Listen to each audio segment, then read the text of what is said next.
Bonsoir à tous. Alors, mon nom est Nathalie Côté. Ça me fait plaisir de vous accueillir à notre webinaire Crédit de carbone, mythe et réalité. Alors, ce soir, on utilise la fonction Zoom et on va juste rappeler là, aux participants les façons de travailler avec les différentes options dans le Zoom, s'il vous plaît. Oui, mais bonsoir à tous et bienvenue. Donc, pour ceux qui ne sont pas forcément familiers avec le Zoom en fonction webinaire, vous ne pouvez pas avoir accès à vos caméras, c'est normal. Votre micro, il est coupé aussi, c'est tout à fait normal. Pour pouvoir le débarrer, en fait, ça va vous prendre de nous demander l'autorisation. Donc, pour ça, il vous suffit d'appuyer sur la petite icône en bas qui s'appelle lever la main. Une fois que vous posez dessus, on va le voir, puis on va pouvoir vous ouvrir votre micro. À partir de là, vous aurez l'autorisation de parler. Aussi, pendant les autres façons de communiquer avec nous pendant la présentation, ça va être soit via le chat ou discussion, l'icône est en bas de l'écran aussi, ou via le Q&R ou Q&A, suivant la version de votre Zoom, en bas de l'écran. Dans le fond, moi, ce qu'on va vous demander, c'est d'utiliser le chat ou discussion plus pour tout ce qui est aspect technique, si ça ne marche pas. Et pour tout ce qui va être question en relation avec la présentation, je vous demanderai plus d'utiliser le Q&R ou Q&A pour faciliter la gestion des questions. Afin de faciliter aussi la discussion, ce qu'on va faire, c'est qu'on va plutôt favoriser de prendre les questions à la fin de la présentation.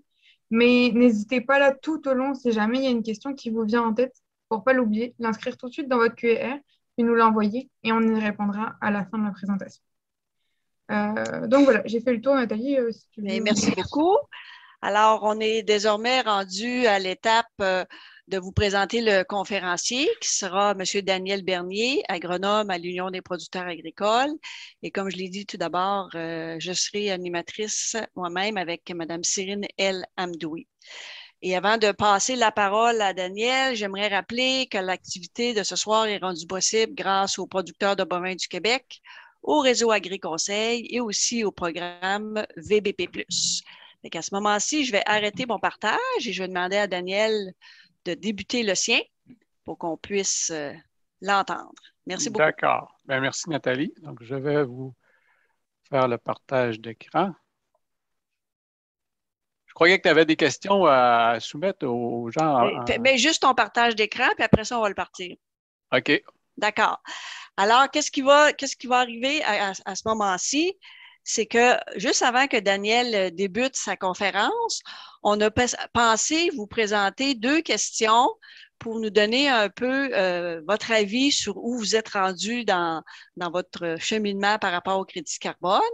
Alors, la première question, elle s'intitule « Êtes-vous présent ce soir car vous êtes intéressé à participer à un projet de réduction des gaz à effet de serre? » Et vous avez 3 choix de réponse qui sont « Oui, je suis très intéressé »,« Je ne sais pas, je voudrais d'abord en savoir plus » ou « Non, mais je voudrais comprendre pourquoi tout le monde parle de crédit de carbone. »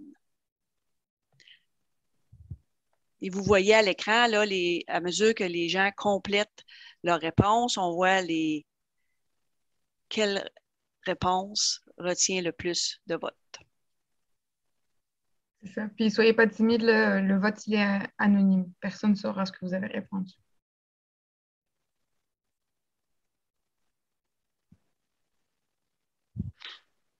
On va laisser encore quelques secondes pour les dernières réponses. Puis on va partager les résultats.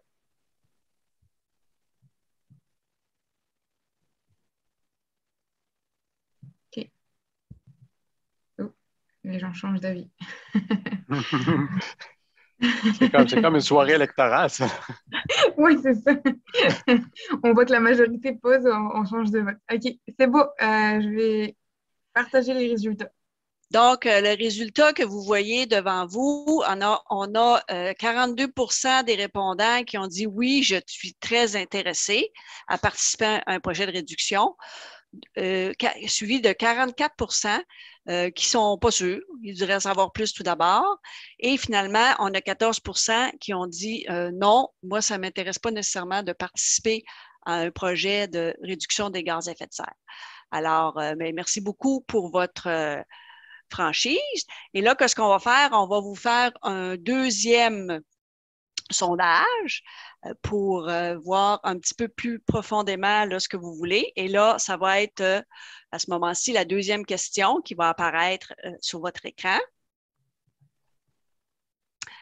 Alors, quelle est votre principale motivation concernant la réduction de gaz à effet de serre sur votre ferme? Alors, ça, c'est la deuxième question qu'on vous pose. Et ce que vous avez comme choix de réponse, on a dit obtenir un revenu supplémentaire par la vente de crédits de carbone. Le deuxième choix étant réduire l'empreinte carbone de mon entreprise. Votre troisième choix, réduire l'empreinte carbone de mon entreprise afin d'éventuellement obtenir une plus-value pour la vente de viande à plus faible émission de carbone. Et finalement, le quatrième choix, faire ma part comme citoyen pour réduire les gaz à effet de serre afin d'atténuer l'impact des changements climatiques. Les choix de réponse sont un petit peu plus longs, fait qu'on va vous laisser quand même le temps là, de bien les lire. Oui, puis on ne voit pas là, les dernières réponses, Nathalie. Je ne sais pas si tu veux peut-être les redire là, parce qu'on ne voit pas la fin. Donc, surtout les deux dernières, hein, je comprends. Là. Le troisième choix, réduire l'empreinte carbone de mon entreprise afin d'éventuellement obtenir une plus-value pour la vente de viande à plus faible émission de carbone. Et le dernier choix étant faire ma part comme citoyen pour réduire les gaz à effet de serre afin d'atténuer l'impact des changements climatiques. Merci Nathalie. Donc, ça continue de rentrer. Là. On va en laisser encore quelques temps là, pour que le monde réponde. Comme tu dis, là, ça prend peut-être un peu plus de temps. Les questions et les réponses sont un peu plus longues.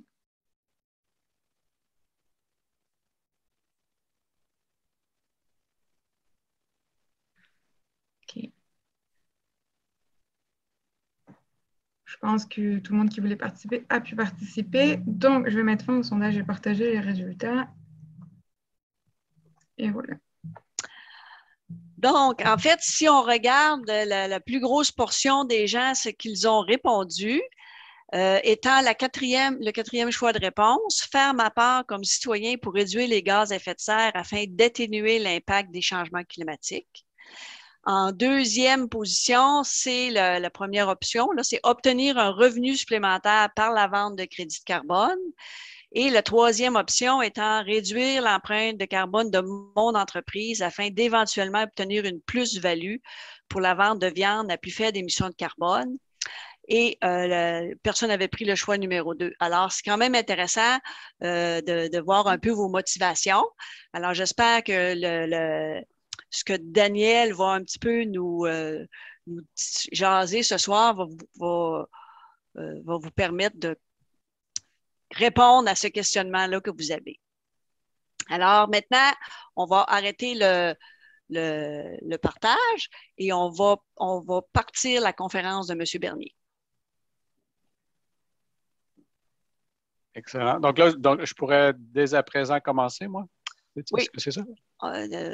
Cyrine, t'as-tu remodifié, enlevé la question? Oui. OK, on y va. Tout est bon. C'est bon, OK. Parce que moi, j'ai encore la question devant mon écran, mais bon. Ah, oui? OK. Ouais. Je ne sais pas si c'est comme ça pour les autres, là. Ben, pourtant, j'ai fait arrêter le partage, là. OK. Ou est-ce que je dois refaire un partage d'écran dans mon cas? Non, nous, on voit bien fait. Nous, on voit bien le... Ouais. OK, parfait. Alors, je débute. Excellent. Bon, alors, ben, ça me fait plaisir et je trouve ça me fait plaisir d'être parmi vous ce soir. Puis, je trouve intéressant les résultats du sondage. Là, ça situe un peu les motivations, les intérêts des gens pour ce sujet-là. Donc, crédit de carbone, les mythes et les réalités. J'ai aussi, comme second titre, on pourrait dire quelles sont les perspectives pour le secteur agricole au Québec. Donc, effectivement, je vais vous parler ce soir de crédit de carbone. Mais avant ça, je trouvais important de faire un état, en fait, de mieux comprendre les a priori de ce dossier-là. Là, pourquoi les États décident de mettre un prix sur le carbone, pourquoi il y a un marché du carbone qui s'installe. C'est des choses que vous savez possiblement, mais en fait, c'est une mise à niveau pour certains et un rappel pour d'autres. Mais c'est important de connaître les fondamentaux derrière cette question-là du carbone et de la tarification du carbone pour mieux comprendre après ça pourquoi les États mettent en place soit des taxes, soit un marché du carbone. Donc, mon plan de présentation. Attends, je vais pouvoir fermer ça peut-être. Oui, excellent. Alors, mon plan de présentation, donc, je vais débuter par quelques informations concernant les gaz à effet de serre. Encore là, comme je vous dis, ça sera une mise à niveau pour certains, un rappel pour d'autres. On va regarder du côté du Québec là, les gaz à effet de serre, qui est-ce qui en produit, les différents secteurs d'activité économique là, en proportion, où sont nos principaux générateurs. Les gaz à effet de serre d'origine agricole, alors c'est quelles sont les activités qui génèrent des gaz pour l'agriculture. Les engagements du gouvernement du Québec, alors quelles sont nos cibles de réduction et la stratégie qui est mise en place pour gérer cette situation-là, pour tenter de réduire les gaz à effet de serre. On va parler de la tarification de la pollution par le carbone au Canada, donc la fameuse taxe carbone du gouvernement fédéral. Est-ce qu'elle s'applique ici, oui ou non? Donc, on viendra préciser un certain nombre de choses à ce sujet-là. Et enfin, on va parler des crédits de carbone, comment ça fonctionne, les différents marchés, et une conclusion, puis il y aura une période de questions par la suite. Donc, si on... Bon, d'accord, OK, là, ça va fonctionner comme ça. Bon, pourquoi? Oui, c'est ça. Alors, quelques informations concernant les gaz à effet de serre. Alors, il faut d'abord savoir que l'effet de serre est un phénomène à la base tout à fait naturel. Donc, c'est grâce à l'effet de serre que la température ambiante de la Terre, là, quand on prend la somme de toutes les températures, puis on fait une moyenne de ça, c'est ça qui rend la planète habitable pour nous. Donc, grâce à l'effet de serre, la température moyenne sur Terre est de 15 degrés. Et si on n'avait pas cet effet de serre-là, elle serait plutôt de moins 18. Donc, la Terre serait un gros bloc de glace. Donc, mais il y a cet effet de serre-là qui permet de tempérer le climat. Le problème, c'est que le phénomène est intensifié par les activités humaines. Donc, par nos activités, on émet des gaz à effet de serre et donc on en rajoute dans l'atmosphère au-delà de la capacité de recyclage des écosystèmes. Et donc là, on augmente la concentration de gaz à effet de serre dans l'atmosphère à tel point que là, on amplifie le phénomène. Et si on regarde plus schématiquement là, comment c'est donc le phénomène en tant que tel, donc vous avez le Soleil qui envoie une onde de chaleur sur la Terre. La Terre se réchauffant émet une onde de chaleur vers l'atmosphère, donc des infrarouges, qui sont en partie absorbés par nos fameux gaz à effet de serre et retournés vers la Terre. Donc, c'est ça qui est le phénomène.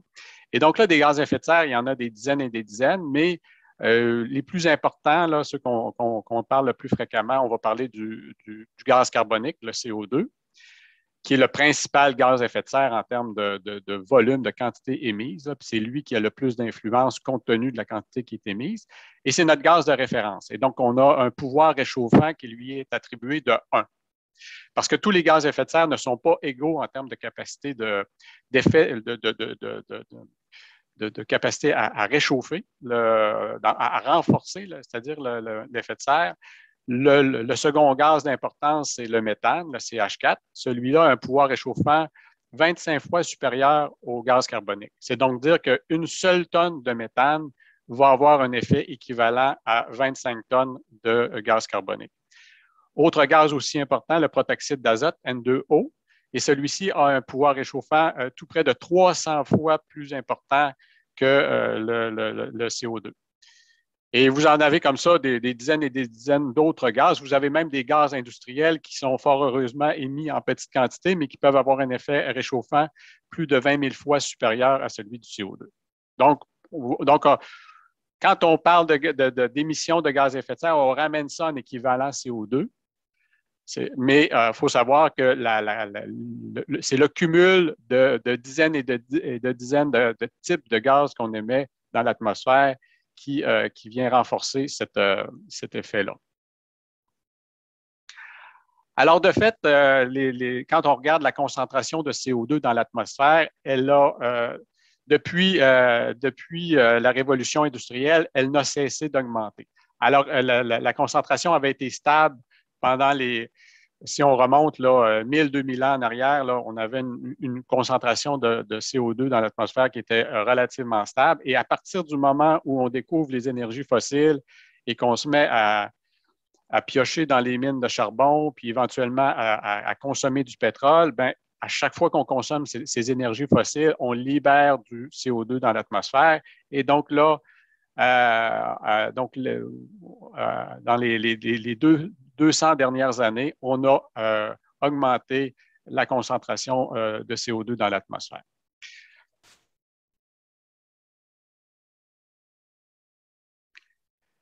Ici, vous avez la production mondiale de pétrole depuis 1900 en milliers de barils de pétrole par jour. Et donc là, on voit très bien qu'on est au début des années 1900, on n'en consommait à peu près pas.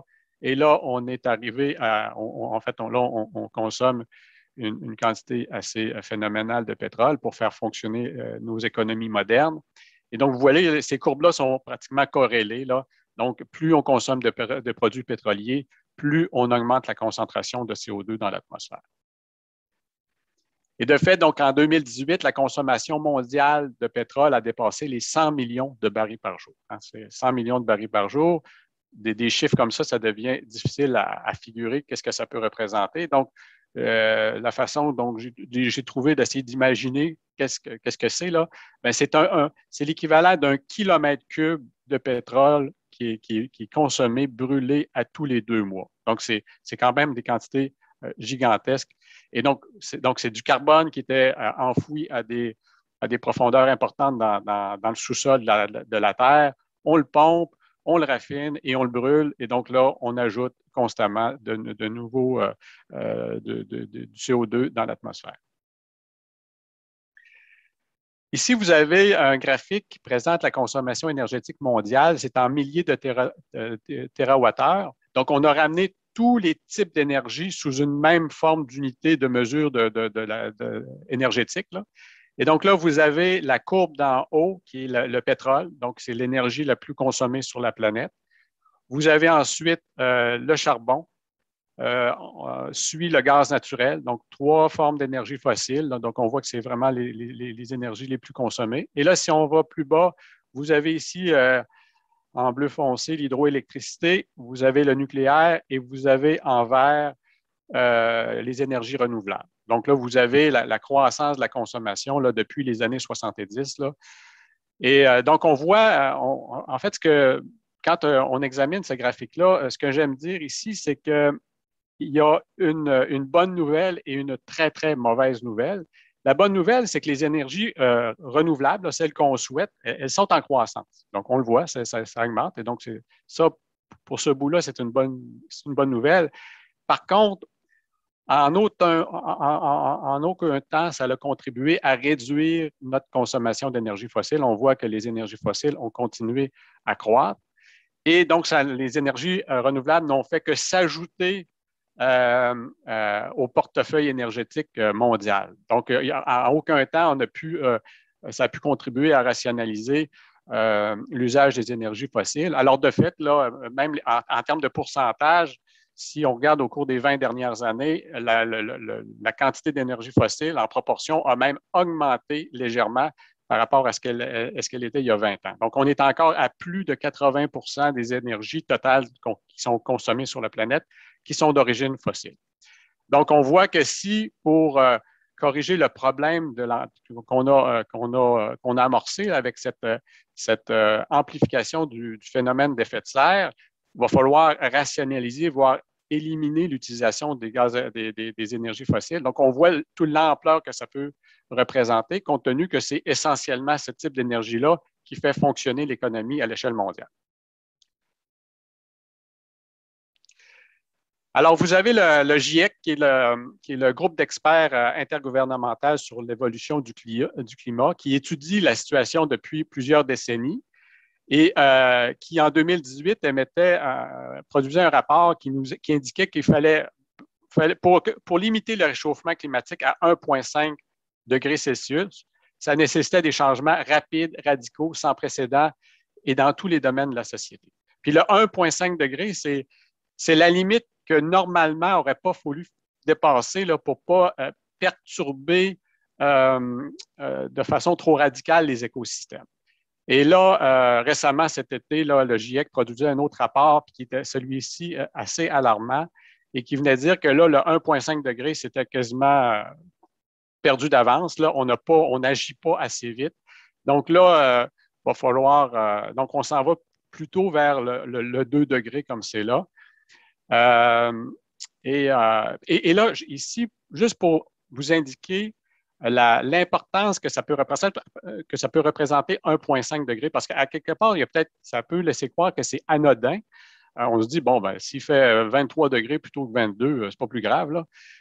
Mais là, on parle ici de la somme des températures sur la planète. Et donc, on parle d'une augmentation de la moyenne de la température de la planète.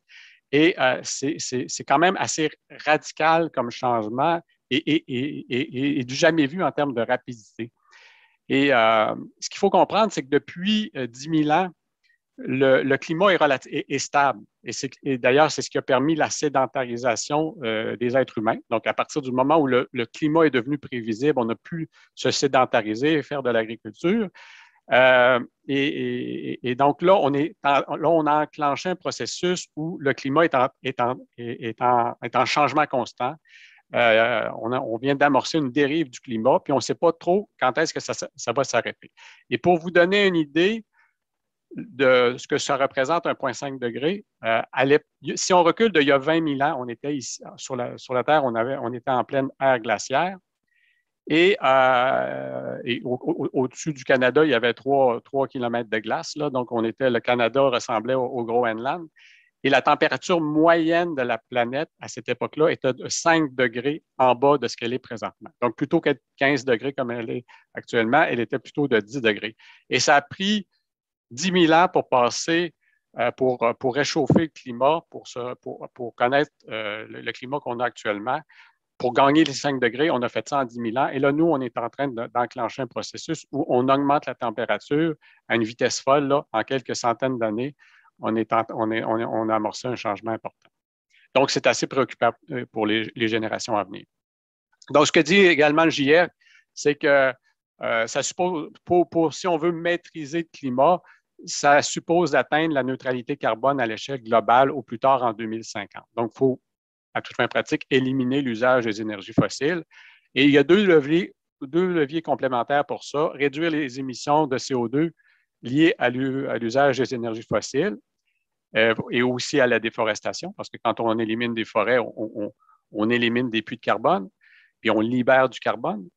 Et puis aussi s'intéresser aux autres gaz que sont le protoxyde d'azote et le méthane, et aussi préserver et accroître les puits de carbone. Et c'est là que ça nous interpelle dans le secteur agricole. Est-ce qu'on peut éventuellement capter plus de carbone dans la biosphère?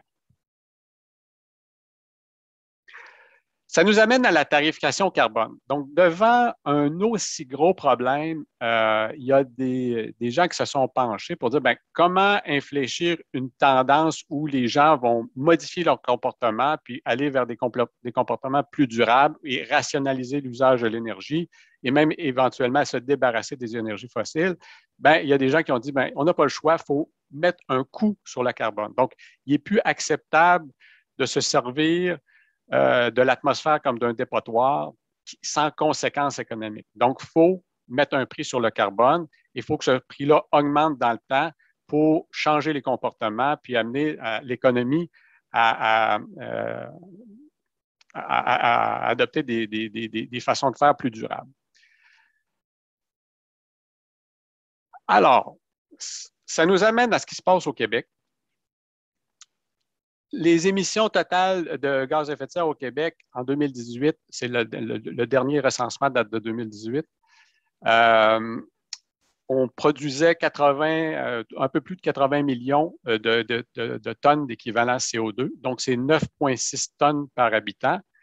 Et ça correspond à 11,1 % des émissions canadiennes. Donc, par rapport au Québec, on produit moins que la moyenne, essentiellement dû à notre hydroélectricité. Là. Dans les autres provinces, qui produisent de l'électricité avec des centrales thermiques sont moins avantagés là, de ce côté-là. Alors, quand on regarde du coup, donc pour le Québec, qu'est-ce que ça représente, là? Quels sont les secteurs émetteurs? Le plus gros secteur au Québec, c'est le secteur des transports pour près de 45 %. C'est le gros défi au Québec, c'est réduire nos gaz à effet de serre dans le secteur des transports. Vous avez ensuite là, à 30 % tout le secteur industriel. Vous avez ensuite le résidentiel, commercial et institutionnel. Ça, pour l'essentiel, c'est du chauffage pour qui correspond à 10 %. Vient ensuite l'agriculture pour 9,6 % et vous avez les déchets, donc les sites d'enfouissement, la matière organique qui est enfouie, qui produit du méthane, qui correspond à 5,1 %. Et vous avez une toute petite portion pour l'électricité, 0,3 % qui correspond aux quelques centrales thermiques qu'on a au Québec. Elles sont très rares. Là. Il y en a une aux Îles-de-la-Madeleine et vous avez peut-être vu, il y a une couple de semaines, là, une annonce, Hydro-Québec veut aller passer un câble sous-marin pour raccorder les îles de Madeleine pour éliminer la centrale thermique qu'il y a là. Puis il y a peut-être aussi d'autres petites centrales là, pour des communautés isolées là, au nord. Mais voilà, donc c'est particulier pour le Québec. Normalement, la portion de GS produite par l'électricité, c'est souvent élevé là, parce qu'ailleurs dans le monde, pour l'essentiel, l'électricité est produite avec des énergies fossiles, du charbon ou du gaz notamment. Maintenant, les gaz à effet de serre d'origine agricole, de quoi parle-t-on? Donc, au Québec, ça correspond à tout près de 8 millions de tonnes d'équivalent CO2. C'est, on l'a dit, 9,6 % des gaz produits au Québec. C'est en augmentation par rapport à 1990, donc de 12 %, tout simplement parce que l'agriculture s'est développée. On fait plus de cultures, notamment, plus de grandes cultures. Les principales sources, la fermentation entérique. Donc, je n'ai pas à vous l'apprendre, des ruminants, ça rumine et donc ça émet du méthane dans l'air. Vous avez la gestion des fumiers. Donc, de l'entreposage jusqu'à l'épandage, il y a des gaz qui sont produits, que ce soit du méthane ou du protoxyde d'azote. Donc, cette gestion de fumier amène des gaz à effet de serre. Vous avez la gestion des sols, qui n'est pas négligeable. Donc, toute la fertilisation azotée. Quand on fertilise avec de l'azote, bien, il y a une partie de cet azote-là qui est perdue dans l'atmosphère sous forme de protoxyde d'azote. Puis, vous avez aussi, de façon moins importante, là, le chauffage qui peut être en cause, mais soit ça devient marginal. Il faut aussi tenir compte qu'on a à ces quantités-là, s'ajoute environ 1,8 million de tonnes d'équivalent CO2 qui proviennent de l'usage des énergies fossiles. Parce que quand le ministère de l'Environnement met ces différentes sources de gaz à effet de serre, le diesel utilisé dans les tracteurs de ferme, il tombe dans le transport. Puis tout ce qu'on utilise comme pour chauffage des bâtiments ou pour sécher les grains, là, ça tombe dans l'institutionnel. Donc, si on va récupérer cette portion-là qu'on consomme, bien, ça nous amènerait à 12 % des gaz à effet de serre qui sont d'origine agricole, là, incluant les énergies fossiles consommées sur les fermes, là, parce que c'est quand même 80 % d'énergie consommée à la ferme qui est d'origine fossile. Alors, si on regarde à nouveau la répartition des gaz à effet de serre, mais cette fois-ci uniquement pour l'agriculture, donc 37 % provient de la fermentation entérique. Près de 32 % c'est la gestion des sols, donc c'est ce que je vous disais, la fertilisation azotée, la perte de protoxyde d'azote suite à la fertilisation azotée. Gestion des fumiers, 26,6 %. Puis, enfin, vous avez le chaulage, urée et autres engrais carbonés. Maintenant, ça nous amène aux engagements du Québec. Donc, le Québec veut être un leader en matière de réduction des gaz à effet de serre pour contrer ce problème-là. Les cibles de réduction que le gouvernement s'est données, c'est en pourcentage par rapport à nos émissions de 1990. Donc, on souhaitait réduire de 6 % en 2012, de 20 % en 2020, de 30 %, ça c'est notre prochaine cible, 37,5 % de réduction en 2030 et donc de viser la carboneutralité pratiquement vers 2050. Et là, vous avez au dernier recensement en 2018, on était à moins 6 % des gaz à effet de serre de réduction. Là. Donc, on voit qu'on est encore on a atteint en 2018 la cible qu'on s'était donnée en 2012. Donc, on a pris un certain retard. Et là, si on veut atteindre la cible de 2030, là, on voit l'importante marche qu'on doit gravir. Puis en plus, ici, la réduction, il faut mentionner qu'elle est une bonne partie de cette réduction-là est attribuable à des fermetures d'usines qui sont survenues lors de la crise économique de 2018.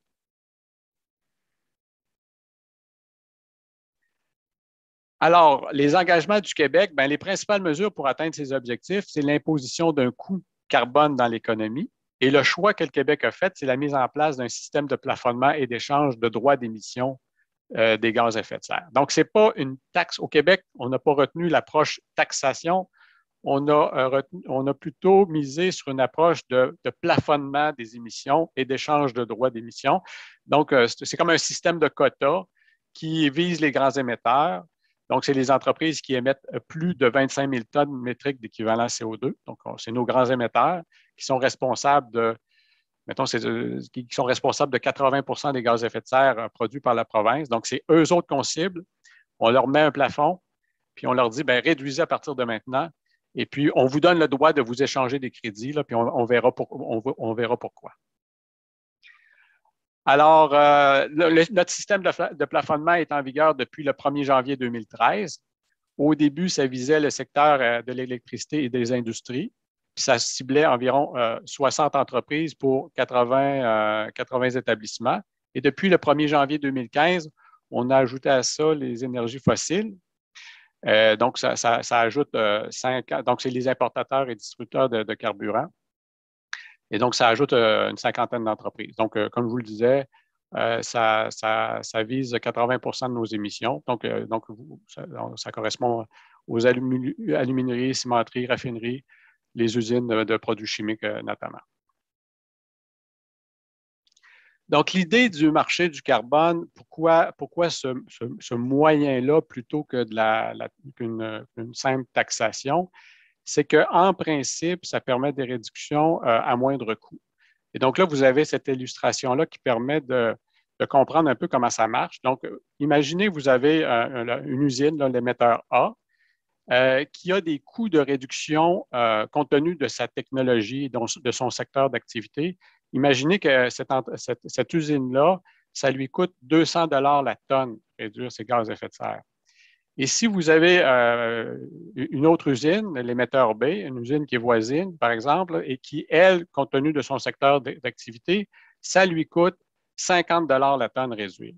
Donc, l'idée du marché du carbone, c'est de permettre de réduire à moindre coût. Donc, plutôt que de forcer chacune de ces usines-là à réduire d'une même quantité ces gaz à effet de serre, et donc à des coûts marginaux qui peuvent être importants, bien, l'émetteur B pourrait décider de dire à l'émetteur A, pourrait demander à l'émetteur B de réduire pour une quantité plus importante et de le payer pour le faire. Et du coup, on obtient une réduction qui est moins coûteuse et l'objectif est atteint de cette façon-là. Donc, c'est calqué, le principe est calqué sur une approche que les Américains avaient utilisée pour réduire les émissions de gaz là, responsables des pluies acides et ça avait relativement bien fonctionné. Et donc, c'est inspiré de cette approche-là. Maintenant, la tarification de la pollution par le carbone au Canada, je vous en parle brièvement parce qu'il y a été beaucoup question de taxes carbone. Mais c'est important de comprendre pourquoi est-ce qu'elle s'applique au Canada, au Québec. Alors, d'abord, il faut savoir, ça a fait les manchettes là, au mois de mars dernier. Donc, il y avait la question de est-ce que le Canada a la compétence pour imposer une tarification carbone à l'ensemble des provinces. Alors, la Cour suprême a tranché le débat et considère qu'effectivement, vu l'enjeu de ce sujet-là, le fédéral a compétence. Donc là, ça vient de régler la question. Le fédéral impose une tarification à l'ensemble des provinces. Et donc, il y a deux approches au fédéral. Il y a un système d'échange pour les grandes industries, puis il puis il y a un système de redevance réglementaire pour les combustibles, donc la fameuse taxe carbone sur les combustibles. Toutefois, les provinces ont la possibilité d'implanter leur propre système de tarification et si celui-ci satisfait aux exigences du fédéral, bien, la taxe carbone ne s'applique pas à ce moment-là. Et c'est donc le cas du Québec, et la Colombie-Britannique également, la Nouvelle-Écosse. Donc, les provinces qui ont des systèmes de tarification qui satisfait aux exigences du fédéral, donc quand on parle de satisfaire aux exigences fédérales, c'est que ça permet d'atteindre des objectifs de réduction fixés par le gouvernement fédéral. À ce moment-là, la taxe carbone ne s'applique pas. Donc, dans le cas du Québec, la taxe carbone fédérale ne s'applique pas puisque notre système répond de façon satisfaisante aux exigences du fédéral. Mais si on regarde, là, parce qu'on entend beaucoup parler de ce qui se passe de la taxe carbone fédérale, donc le montant de la taxe s'élève à 40 $ la tonne en 2021. Puis, on parle d'augmenter ça progressivement pour atteindre 170 $ la tonne en 2030.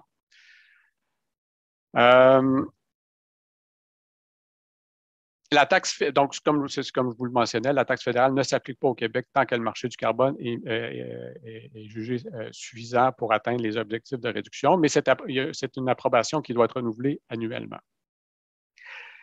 Là, ce qui est important de dire aussi, c'est que le marché du carbone, comme en théorie, ça permet de réduire les émissions à moindre coût comparativement à une taxe. Donc, c'est un système plus compliqué à administrer, mais en principe, ça permet une réduction à moindre coût. Donc, il ne faut pas présumer que le montant de la taxe fédérale va être l'équivalent du coût carbone au Québec. Donc, on est dans des logiques un peu différentes. Il y a toute la loi de l'offre et la demande qui va s'appliquer dans le cas du marché du carbone québécois. Donc, on ne peut pas présager de la valeur de la taxe carbone, de la tarification carbone au Québec sur la base de ce qui est proposé au niveau canadien par le fédéral. D'ailleurs, si on regarde l'évolution du prix carbone là, aux enchères au Québec, là, parce qu'au fait, le marché québécois est intégré avec celui de la Californie. Donc, on a un marché donc aux enchères, là, les deux entités sont concernées. Donc, vous voyez là, depuis 2014, là, le prix en dollars canadiens commence à évoluer. On voit qu'il y a eu un petit effet de la pandémie, là, ça a baissé légèrement parce que soudainement, l'économie était au ralenti. Donc, la valeur avait légèrement diminué. Et là, aux dernières enchères, au mois d'août, ça a augmenté de façon importante avec la reprise économique. Et là, on a atteint un petit peu plus de 29 $. Alors, ça nous amène enfin au sujet qui vous intéresse plus particulièrement, là, la question des crédits de carbone. Alors, d'abord, il faut savoir qu'il y a deux types de marchés possibles pour les crédits de carbone, les marchés volontaires et les marchés réglementés. Donc, très important de faire cette distinction-là. Alors, quand on parle de marché volontaire, on parle de marché non réglementé et ouvert. N'importe qui peut proposer des crédits de carbone, mais une certification est néanmoins requise pour la crédibilité du système. Alors, je vous ai mis des exemples là, d'organismes qui proposent des crédits de carbone pour différents types de projets. Donc, ces marchés récompensent les efforts volontaires, très, très important de comprendre ça, des efforts volontaires de réduction par l'émission de crédits de carbone qui peuvent ensuite être vendus à d'autres entreprises, organisations ou citoyens qui souhaitent compenser volontairement leur émission ou tout simplement compenser des efforts volontaires. C'est notamment le cas là, si les compagnies aériennes là, proposent aux gens qui prennent l'avion de compenser leurs émissions. Et donc, ils font affaire avec des organismes comme ça qui vont, en échange d'un certain montant, compenser l'impact de votre vol pour un voyage. Alors, la qualité des crédits est variable selon le standard de certification utilisé. Il ne faut pas se leurrer, là, il y a quand même eu Il y a des cas où ça a été critiqué, ces approches-là. La séquestration de carbone n'était pas toujours aussi réelle que ce qui était prétendu. Donc, encore là, c'est un peu le Far West dans ce domaine-là. Il y a des choses très sérieuses, il y a des organisations sérieuses qui font un bon travail. Il y en a d'autres qui tournent les coins ronds puis qui finissent par se faire critiquer dans les médias. Alors ça, c'est le genre d'annonce qu'on voit de plus en plus souvent dans certains journaux, publications agricoles. Vous avez ici au mois d'avril un producteur américain qui recevait qui a reçu un chèque là, pour la séquestration de carbone. Dans ce cas-ci, c'est notamment Shopify, là, un géant du commerce en ligne qui a fait des très, très bonnes affaires, semble-t-il, avec la pandémie et qui, là, était motivé pour financer des activités de réduction de gaz à effet de serre et donc a décidé d'acheter des crédits de carbone à des producteurs agricoles qui modifiaient leurs pratiques pour séquestrer du carbone dans les sols.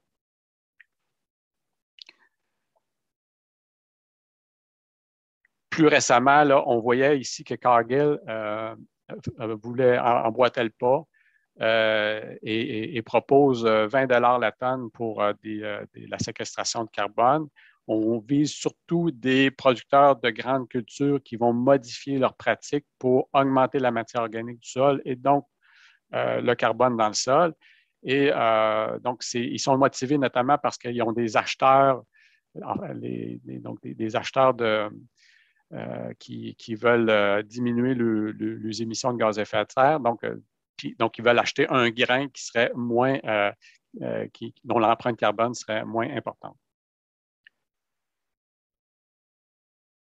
Autre exemple de marché volontaire, puis ça, c'est un cas donc bien concret au Québec, c'est disponible. Là, donc, c'est le programme Carbone Riverain qui propose des crédits de carbone en contrepartie d'un élargissement de la bande riveraine de 5 mètres avec l'implantation de diverses essences d'arbres.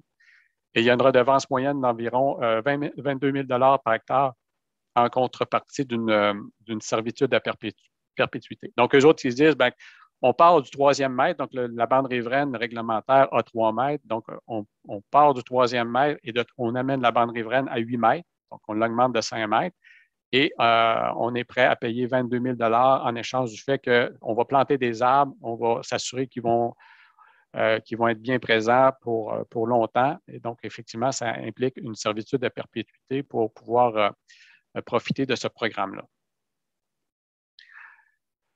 Vous avez aussi, puis là, Nathalie vous en parlera par la suite là, pour voir s'il y a des gens intéressés à ça, mais du côté canadien, on s'intéresse à un crédit de carbone qui pourrait être offert à des gens qui ont des prairies. On sait que les prairies, c'est des gros réservoirs de carbone. Ils n'ont pas nécessairement la capacité de stocker encore plus de carbone, mais on sait qu'il y a un gros réservoir de carbone qui est à risque d'être perdu dans l'atmosphère s'il y a un changement de vocation de ces terres-là, notamment si on passe aux cultures annuelles ou en tout cas si on les convertit à d'autres usages. Donc là, pour inciter les gens à maintenir les cultures fourragères, ils ont un projet pilote où ils sont en train de regarder quel type de rétribution qui pourrait être versée aux producteurs en échange du fait qu'ils vont s'engager à maintenir la prairie en place.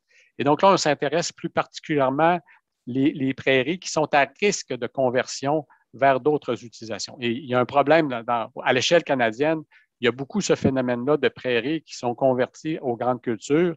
Et à chaque fois qu'on fait ça, on relargue du carbone dans l'atmosphère. Et donc là, pour freiner cette tendance-là, cet organisme-là est en train de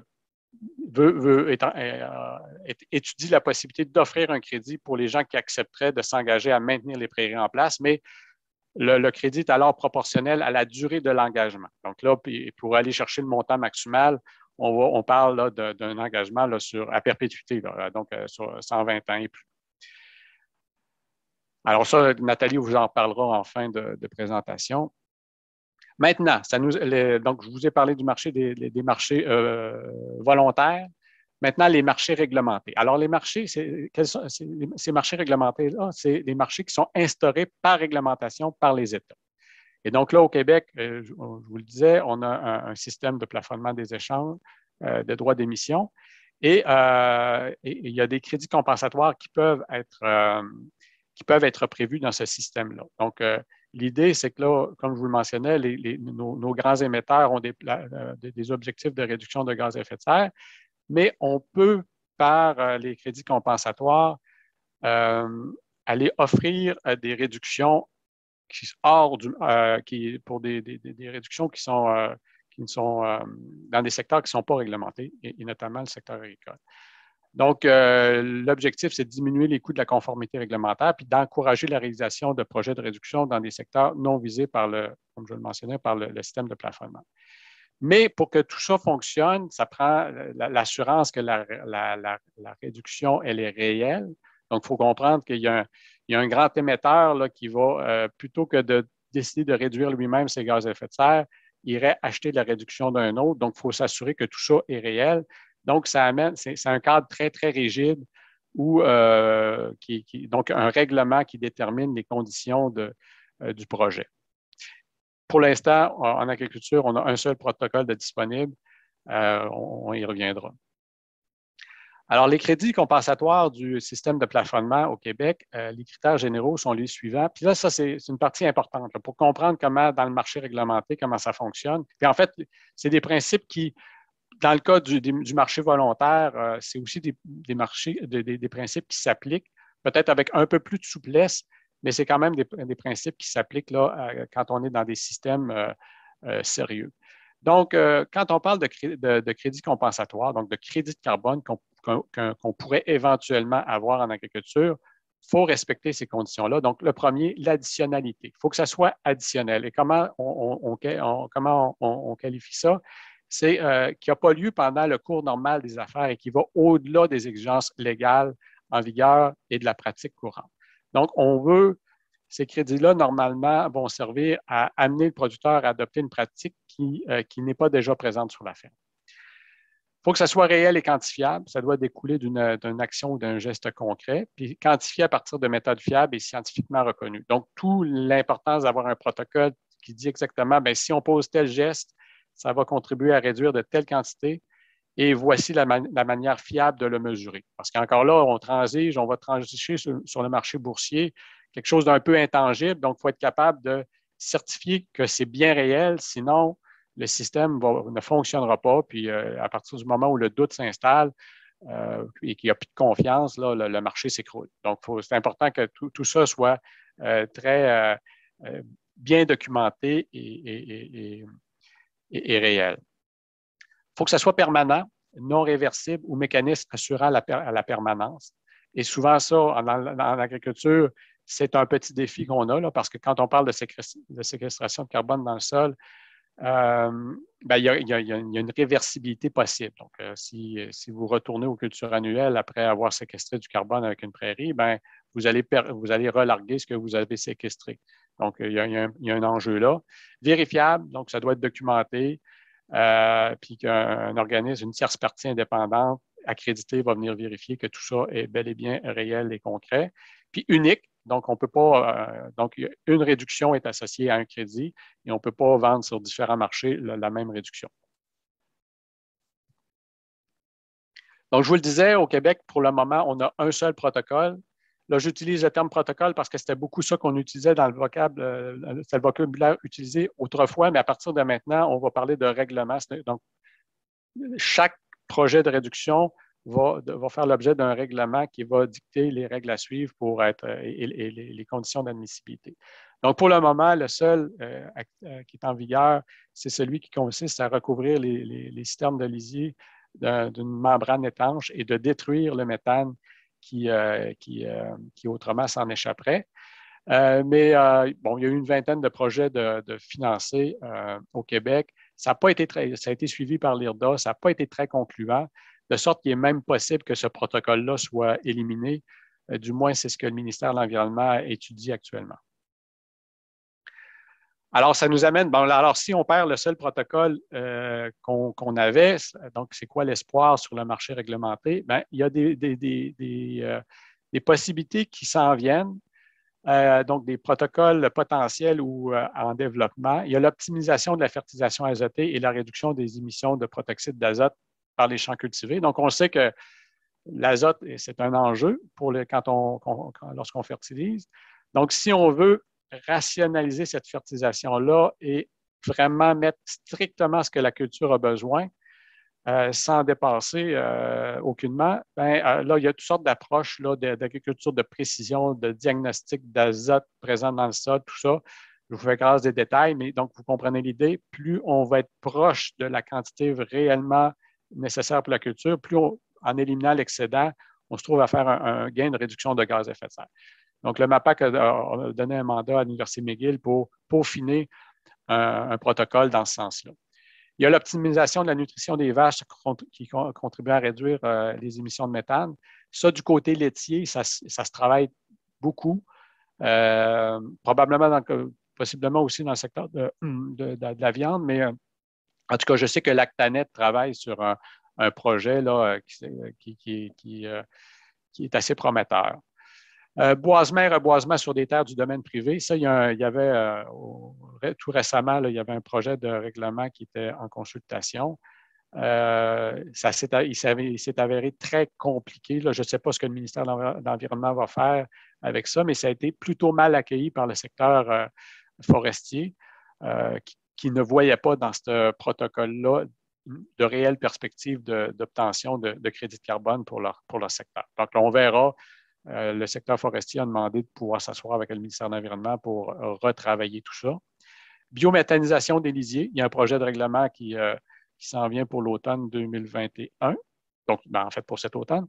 Donc, vous savez, là, des usines de biométhanisation, c'est assez populaire. Là, donc, il s'en est implanté quelques-unes, puis il y a plusieurs autres projets. Donc, ça pourrait être admissible à des crédits compensatoires. Et la séquestration du carbone dans les sols, donc l'augmentation de la matière organique, ça aussi, c'est envisagé pour être admissible à des crédits compensatoires. Toutefois, quand on parle de stockage de carbone dans les sols, il faut comprendre que les sols n'ont pas une capacité infinie de stockage de carbone. Donc, dépendamment de la situation dans laquelle on se retrouve, si on est en culture annuelle depuis de nombreuses décennies et que notre notre taux de matière organique est très bas, on a donc un stock de carbone très bas dans les sols. Et si on change nos pratiques, par exemple, si on passe des cultures annuelles vers un passage à des cultures pérennes, alors là, on va pouvoir, pendant quelques décennies, stocker du carbone là, à l'équivalent d'une demi-tonne à une tonne de carbone par hectare par année. Là, je suis en carbone, là, je suis pas en CO2. Donc, on va pouvoir faire ça pendant un certain temps, jusqu'à temps que le sol atteigne un nouvel équilibre. Donc là, il y aura une certaine quantité qu'on pourra séquestrer. Mais si vous êtes en prairie depuis des décennies, il n'y a pas grand-chose que vous pouvez faire pour augmenter encore davantage la matière organique de vos sols si elle est déjà élevée. Par contre, si vous préservez votre prairie, là, vous maintenez ce carbone-là en place. Bon, très brièvement ici, là, je vous ai mis l'exemple que le ministère de l'Environnement nous a présenté pour son protocole pour la biométhanisation agricole. Donc, dans le cas d'un biométhanisateur régional qui recevrait 50 000 tonnes d'intrants annuellement, dont 25 de lisier de bovin puis 25 de lisier porcin, on pourrait aller chercher l'équivalent de 1200 tonnes d'équivalent CO2 évité. Donc, admissible à des crédits compensatoires qu'on pourrait, mettons, aller chercher pour le moment au-delà d'une vingtaine de dollars la tonne. Donc, c'est un revenu qui pourrait s'ajouter aux activités de l'usine.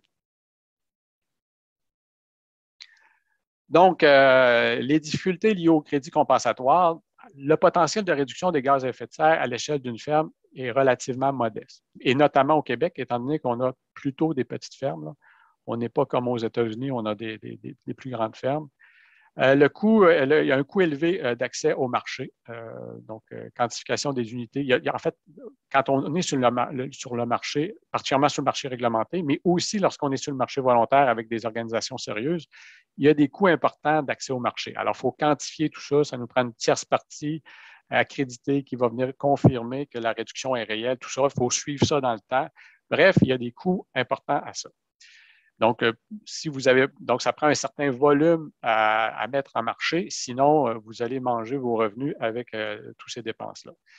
Donc, pour le moment, le potentiel reste encore limité dans le contexte agricole québécois. Quand on voit des annonces là, de producteurs agricoles, surtout américains, mais on voit ça beaucoup de plus en plus en Australie aussi, un peu dans l'Ouest canadien, pour des projets de séquestration de carbone, là, c'est souvent sur des très, très grandes fermes. Puis je voyais là, les organismes qui s'intéressent à ça, là, souvent en bas de 1000 hectares, ça ne les intéresse pas d'intervenir. Là, ils vont plutôt agir sur des très, très grandes fermes là, qui ont plusieurs milliers d'hectares en grande culture, on va modifier les pratiques dans l'espoir d'augmenter le taux de matière organique dans le sol.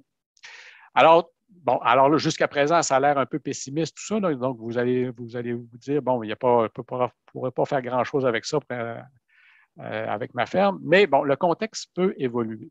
Alors, il y a une importante augmentation anticipée du prix du carbone qu'on va voir dans les prochaines années. Donc, je vous l'ai dit, là, donc on a des objectifs ambitieux de réduction de gaz à effet de serre.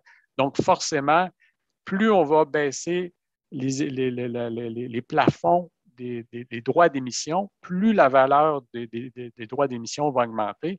Et là, comme il faut baisser de façon très importante pour atteindre nos objectifs de 2030, forcément, la valeur du carbone va augmenter. Donc là, ce qui n'était pas rentable hier va le devenir demain parce que juste sous l'effet du prix de la tonne de carbone. Il y a des nouveaux protocoles qui s'en viennent, donc il va y avoir une diversité de choix là, qui va s'ajouter, ce qu'on n'a pas présentement.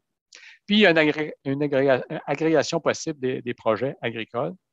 Donc, on pourra se mettre plusieurs fermes ensemble pour amortir, là, rationaliser les coûts administratifs liés à la mise en marché de crédit de carbone. Donc, ça fait partie des possibilités. Donc, ça m'amène à la conclusion. Donc, les activités humaines, en particulier l'usage des énergies fossiles, augmentent la concentration des gaz à effet de serre dans l'atmosphère. Donc, ça, c'est un fait avéré. On ne peut pas contester ça. C'est comme dire que la Terre est ronde et qu'elle tourne autour du Soleil. Là. Donc, ça, c'est incontestable maintenant. Cette hausse des gaz à effet de serre est à l'origine de changements climatiques que l'on observe et qui s'intensifient. C'est ce que le GIEC nous a ressouligné cet été avec son dernier rapport. Selon la vaste majorité des scientifiques, ces changements auront des conséquences néfastes pour les écosystèmes ainsi que sur notre qualité de vie. Donc, il y a un consensus sur l'urgence d'agir. Concernant la tarification du carbone, elle est considérée comme étant incontournable, un outil économique incontournable à la lutte contre les changements climatiques. Comme je vous le mentionnais, il faut mettre un prix sur la pollution et on ne peut pas indéfiniment se servir de l'atmosphère comme d'un dépotoir. Le marché du carbone offre encore peu d'opportunités pour le secteur agricole québécois, mais ça peut évoluer. Et les crédits compensatoires peuvent être utiles pour financer en partie les investissements permettant l'évolution des pratiques agricoles. Donc ça, c'est effectivement, là, dans les prochaines années, on va voir ça comme un levier financier pour l'adoption de nouvelles pratiques. Mais il n'y a pas que ça. Je pense qu'il va falloir aller au-delà des crédits de carbone, puis il y a d'autres types d'incitatifs financiers qui peuvent être considérés et qui pourraient apporter. Donc, je pense qu'on va avoir besoin d'un peu plus de souplesse que ce qui est offert par des crédits compensatoires. Il y a une réflexion qui est requise relativement à l'usage des crédits pouvant être générés par le secteur agricole. Alors, est-ce qu'on veut vendre des crédits de carbone sur les marchés ou est-ce qu'on veut valoriser ces réductions-là qu'on ferait à la ferme pour la commercialisation de denrées à faible empreinte carbone? Parce que là, il faut comprendre, là, on ne peut pas avoir le beurre et l'argent du beurre. Là, si, à partir du moment où vous avez vendu votre réduction, bien, elle appartient à quelqu'un d'autre et c'est ça, quelqu'un d'autre-là qui peut se vanter maintenant d'avoir réduit ses gaz à effet de serre. Donc, et ça ne veut pas dire que c'est pas bien de vendre ces réductions. Il peut y avoir des opportunités intéressantes pour financer l'adoption de meilleures pratiques. Mais au final, si vous êtes dans la perspective puis on le voyait avec le sondage, il y a des gens qui disent, ben moi, je veux me positionner comme producteur de bœuf qui va produire une viande à plus faible empreinte carbone. À ce moment-là, dans votre stratégie, là, si vous mettez en œuvre des projets de réduction de gaz à effet de serre, ben, vous ne pourrez pas vendre vos crédits, du moins pas indéfiniment. Peut-être au début, mais après ça, les conserver pour dire, ben, moi, j'ai une empreinte carbone qui est plus faible et je veux me démarquer sur le marché avec ça. Donc, il faudra les conserver, ces réductions-là. Et des incitatifs financiers favorisant le maintien de stocks de carbone déjà présents dans les sols devraient être considérés. Et là, c'est l'approche qui est en train d'étudier dans l'ouest du pays, où on veut offrir une rétribution pour ceux qui vont s'engager à maintenir les prairies sur le long terme. Alors voilà, ça met fin à ma présentation. Je vais arrêter le partage d'écran. Voilà. Merci beaucoup, Daniel. Juste avant qu'on prenne les questions, je vais juste vous présenter un petit peu le projet là, du marché volontaire dont Daniel a parlé, parce qu'ils sont un petit peu là en attente de voir s'il y aurait des gens qui voudraient participer au Québec. Fait que je vais juste vous présenter ça, ça ne sera pas très long. Donc, c'est un projet de protocole pour les prairies au Canada. C'est parrainé par le Conseil canadien sur les plantes fourragères. Et voici un petit peu ce que c'est. En fait, pour les prairies au Canada, il s'agirait d'une première opportunité de compensation pour le carbone, pour le producteur, le gestionnaire de la prairie. Et c'est vraiment basé, comme Daniel le dit, c'est l'opportunité de conversion évitée au Canada. Alors, ils misent beaucoup là-dessus, là, d'éviter de transformer des terres qui étaient en culture pérenne vers la culture annuelle. Et c'est un protocole, le premier protocole qui a été mis au marché volontaire. Alors, qui s'appelle la Réserve d'action climatique pour le Canada. Alors, le protocole a quand même été reconnu sur le marché volontaire. Donc, l'hypothèse de base, comme on le dit, c'est la prairie pourrait être convertie en culture annuelle. Alors, on va éviter ça. Alors, on va être capable de générer des crédits pour la perte évitée parce qu'on va conserver les réserves de carbone au sol. Évidemment, il faut qu'il y ait une certaine évaluation du risque. Tu sais que c'est fondamental là, dans l'équation. Et le projet que vous entreprenez, c'est de conserver la prairie. Il va falloir que vous signiez une entente de conserver la prairie. Et les émissions du projet, c'est-à-dire l'entretien de la prairie, là, vont devoir être comptabilisées. Fait que ça, c'est comme un peu les bases là, du projet. Alors, pour être éligible à participer à ce projet pilote-là, ils ont mis des exigences, que la prairie soit là depuis 10 ans, que ce soit une prairie permanente ou cultivée, là. Il faut qu'il y ait un risque de conversion, dans le sens qu'il faut qu'ils vont évaluer la prairie. Il n'y a pas de protection juridique sur la terre. Le sol a une aptitude quand même physique qui parle de classe de sol 1 à 6. Ils vont checker les pentes, ils vont checker l'humidité pour vérifier si vraiment là, c'est un sol en bon état et la valeur de cette terre-là. Puis, ce qu'il nous dit, c'est que ce n'est pas besoin d'être un gros morceau, ça peut être des parcelles plutôt distinctes qu'on additionne là, dans le projet. Évidemment, il va falloir que vous signiez une entente de conservation des terres. La principale chose que vous signez, c'est que il n'y aura pas de labo sur cette terre-là. Ils vont autoriser un pâturage modéré. Alors, vous pourrez faire pâturer de façon modérée. Aussi, ils vont accepter une récolte de foin modérée. Évidemment, il va falloir qu'il y ait une évaluation de la santé des écosystèmes à tous les 6 ans.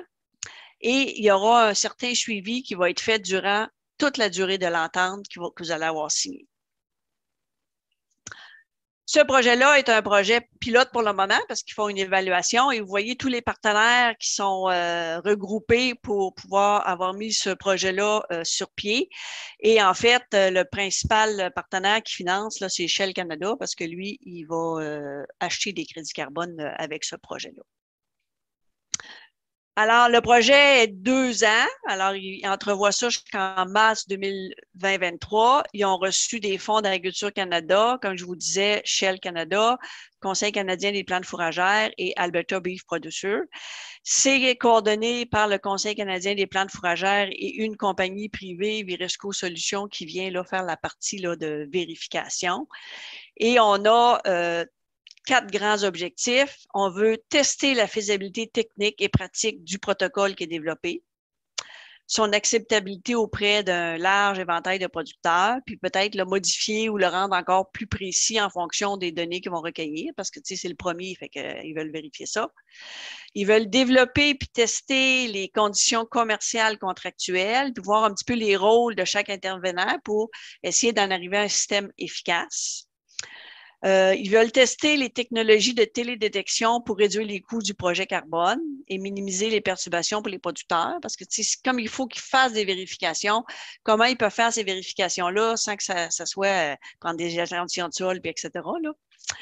Et évidemment, le grand objectif de ce projet-là, c'est de démontrer la faisabilité du protocole pour se conformer avec les systèmes de compensation de carbone au Canada et particulièrement l'Alberta, parce que il y a des producteurs de l'Alberta qui étaient initiateurs au niveau du projet. Alors, ces gens-là nous ont approchés.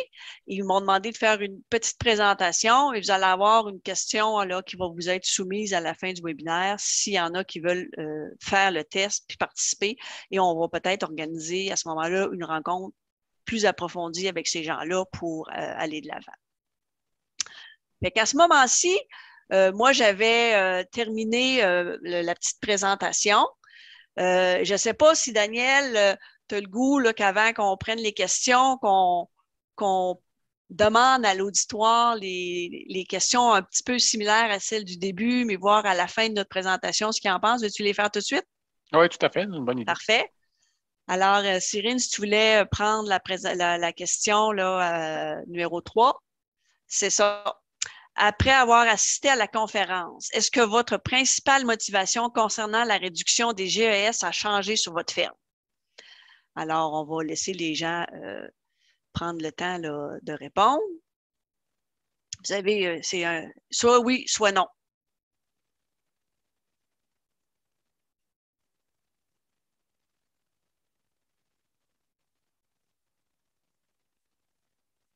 Je vais laisser encore quelques secondes pour répondre.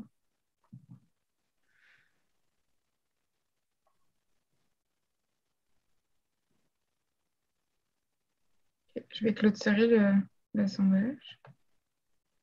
Et voilà les résultats. Donc, on a quand même des gens là, qui étaient quand même décidés, parce qu'on a 71% des producteurs, des participants plutôt qui sont présents, qui nous disent qu'ils sont encore motivés. Là. Ça n'a pas changé leur motivation, le fait d'avoir écouté Daniel nous parler de toutes les complexités là, du marché du carbone, etc. Alors, félicitations. Et l'autre question qu'on voulait aussi vous poser avant de passer à la période de questions était la suivante.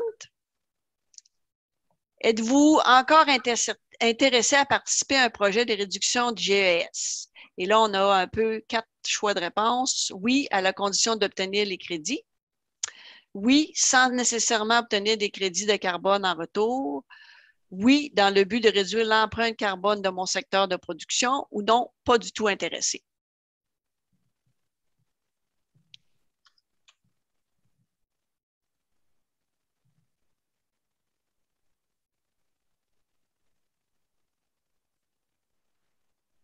Ça rentre assez vite. Je vais laisser encore quelques petites secondes là, pour les derniers qui veulent répondre à la question.